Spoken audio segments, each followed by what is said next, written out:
Hey YouTube, it's Kel, and I am coming to you today, and I'm very excited actually, because I'm going to give you guys one of my favorite group therapy lessons or topics that I have ever done. So every place I've worked, I have done this exercise with a lot of clients, and literally in the sessions you can just see light bulbs going off. So I'm very, very excited. Not only that, it's helped me in my own life. So this is a very, very powerful exercise we're gonna do, and I will tell you where I got it. So okay, let me just start off by saying the subgenre of therapy we are going to be talking about today is called Imago therapy. Okay, so that is Imago. I believe it's a Latin word for image. And it was based off a book called Getting the Love You Want by Harville Hendrix. I think his wife too. Oh my gosh, I can't believe I'm forgetting her name right now. Gosh, I'll try to look it up at the end or post it in the comments. But they are a therapist team. Him and his wife, Harville. Gosh, why can't I remember? Anyways, and Harville and his wife are a therapist team, and they're amazing. And I believe, again, I could be getting this wrong, but I believe I read in that book, because I read it a long time ago. I believe he was a monk for a certain period of time, and during this period of time is when this kind of a subgenre of therapy, Imago therapy, was really born, just out of a lot of contemplative thought and reflection. So I want to start out by saying I am not an Imago trained therapist. So you can get what are called like additional trainings and certifications in Imago therapy, and I am not that. So let me start out by just saying, number one, if Harville Hendrix or his wife ever sees this and wants me to take it down because I'm not a certified Imago therapist, I totally understand, and I would do that. So I mean, that's thinking a lot that they would actually see this video, but you know, you never know. But it's just one of my favorite groups of all time that I've led, and also it's one of my favorite books. It's so powerful. Again, it's called Getting the Love You Want. It's literally, I think he came out with it in the 90s or something. It's by Harville Hendrix. So Harville is his first name, and last name is Hendrix, Hendrix. So, and gosh, I'm so sorry, I can't remember. I feel really bad I can't remember his wife's name. I just haven't said it in a very long time. So anyways, all this to say, I'm going to explain it to the best of my ability today, just based on reading that book over and over. And I read it a few times. They also, in the back of the book, have a few different exercises, and that's where I got the basics of this exercise we're gonna do in this session, or this little psychoeducational session tonight. And it turns out I don't think I can link very much to my description stuff, so you have to just kind of follow along, and if you want to actually do the exercise, you know, pause it, grab a piece of paper, do whatever. Okay, so the form of therapy in psychotherapy, you have psychotherapy kind of up here as a main topic, and then you have subgenres, right? Like you have different forms of therapy that all kind of have a different perspective on how you treat the individual human being. So we talked, you know, there's Freudian, there's Jungian, there's self-psychology, there is we talked about it the other night, cognitive behavioral therapy and its subgenre, rational emotive behavior therapy. There's lots of them, dialectical behavior therapy, acceptance and commitment therapy. I could go on and on, right? But the one we're talking about tonight is called Imago therapy. And again, so what the essence of Imago therapy is essentially, and I'll explain it more as we go, so you can kind of like color in the picture, but it's essentially that the characteristics that you remember from your main caretakers, both good and bad characteristics, form in your subconscious. They form wounds, and then, you know, you grow up and you kind of like forget about these wounds, but what happens is it forms like a psychological imprint or image of the person romantically that you may end up looking towards to heal what is unhealed in you. Okay, so for example, let's just, again, I'll get into more, I'll wait for the examples until after this exercise, okay? Because I actually want you guys to see how it all works first. Okay, so what you're gonna do is you're gonna get a piece of paper and you wanna do a big circle and a line through it, okay? So that's gonna look like this. Can you see? Yeah, it's gonna look like that, okay? I worked in addiction treatment centers for a long time, and I remember a couple of people said, oh, it looks like a giant pill, which I was like, oh, that's great. I'm not really trying to do that to you guys. But anyways, so hopefully you don't see that. If you do, that's not the point of the exercise. Okay, so what you're going to do is in this top part of the circle, you are going to write 5 to 7 positive characteristics of your caretakers. Okay, so you're gonna think back and you're gonna think about who primarily raised you. For most of us in a traditional family, it was, your mom and your dad, but it could obviously be atypical. It could have been a nanny, it could have been a grandma, it could have been 2 moms, 2 dads, whatever. So the point is, you don't have to label who had the trait. What you are going to do is just write 1 to 2 word adjectives of the characteristics that you loved. Okay, we're doing positive on the top. So you might write in there, in the top part of your circle, you might write, like, I'm going to give you an example. Okay, funny, smart. This is not real. This is hypothetical, but I'm just going to show you guys as we go so that you can understand the gist of the exercise. Okay, funny, smart, generous, let's say, good cook, who knows, physically active, I don't know, compassionate,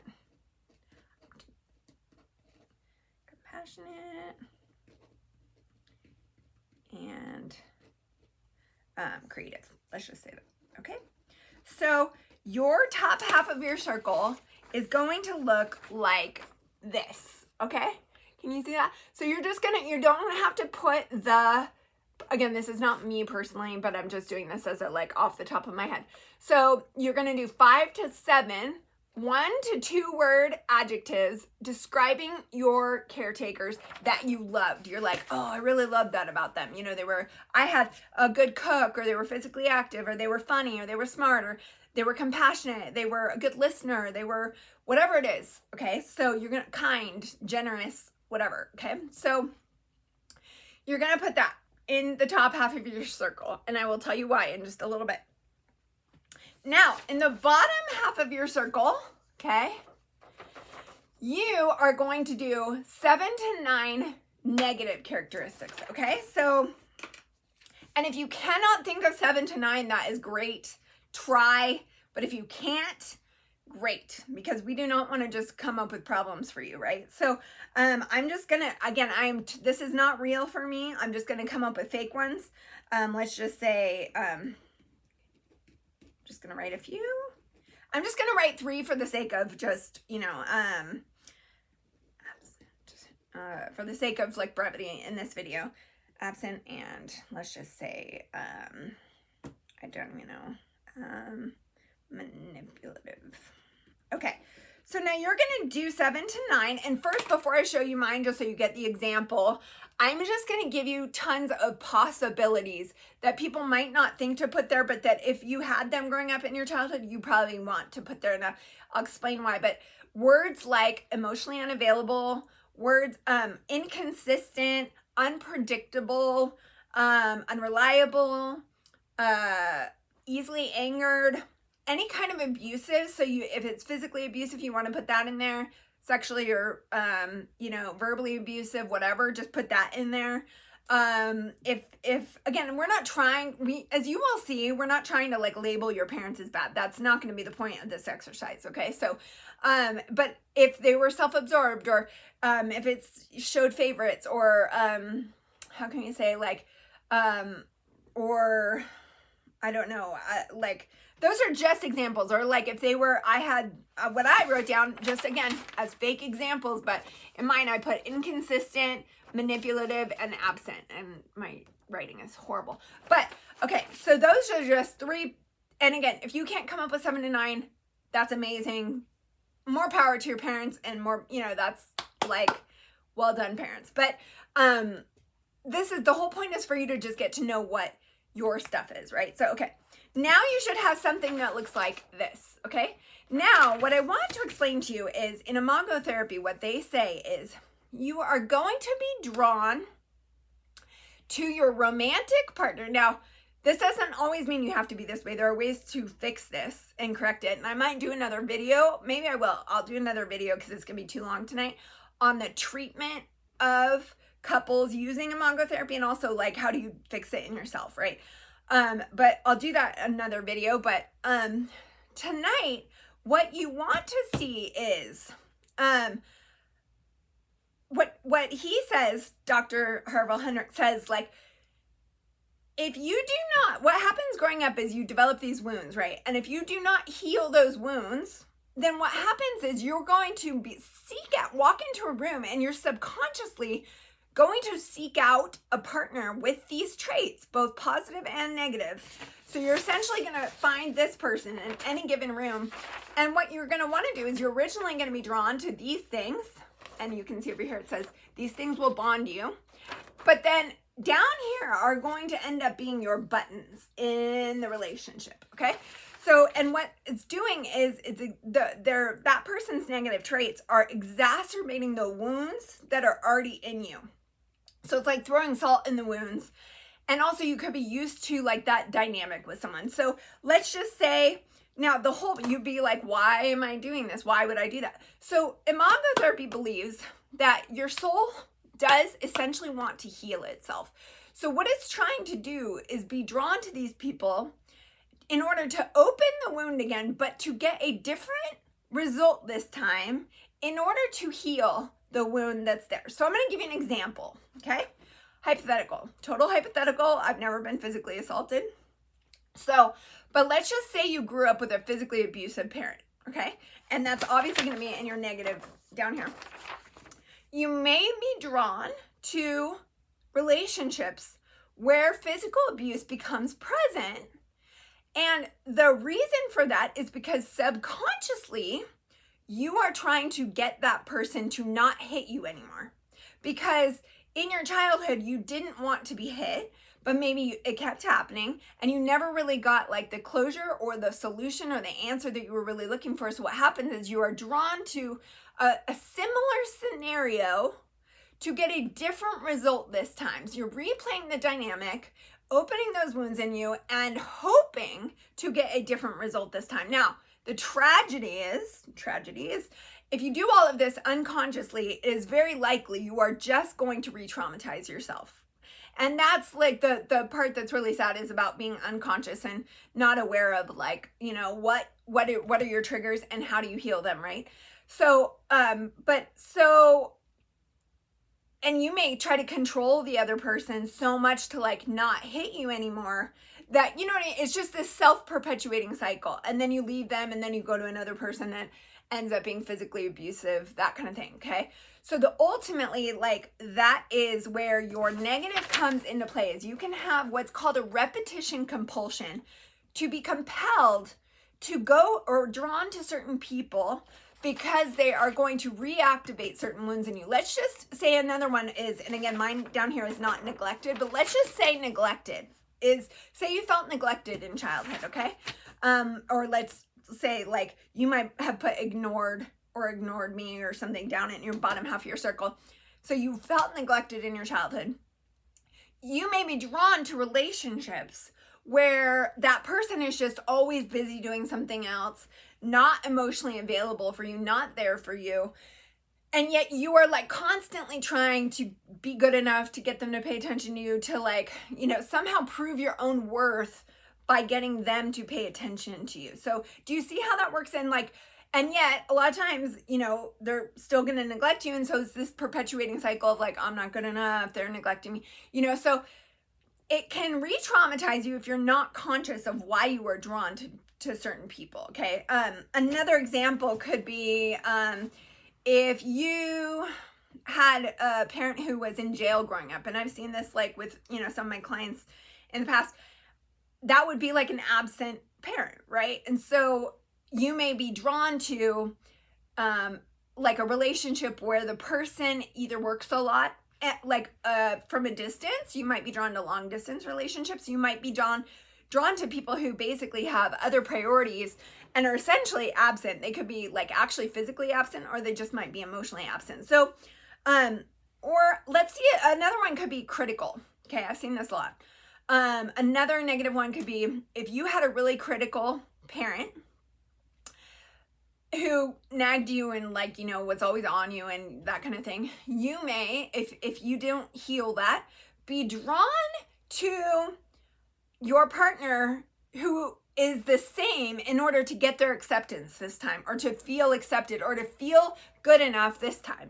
If you can get their approval, then you'll be good enough, So it's, again, this self-perpetuating cycle. In the future, I will talk about how do we treat this? How do we not traumatize ourselves? But one of the reasons why I want to do this is because so many people go, why did I stay in that relationship that long?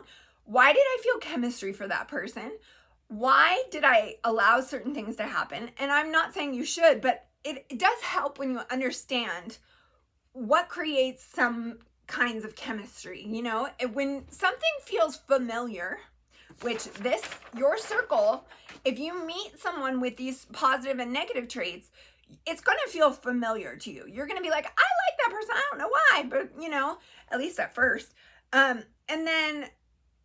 But then as you can see, you will end up having, these buttons are going to end up being the things that obviously grate on your relationship, get the biggest reaction out of you, activate wounds you didn't know were there.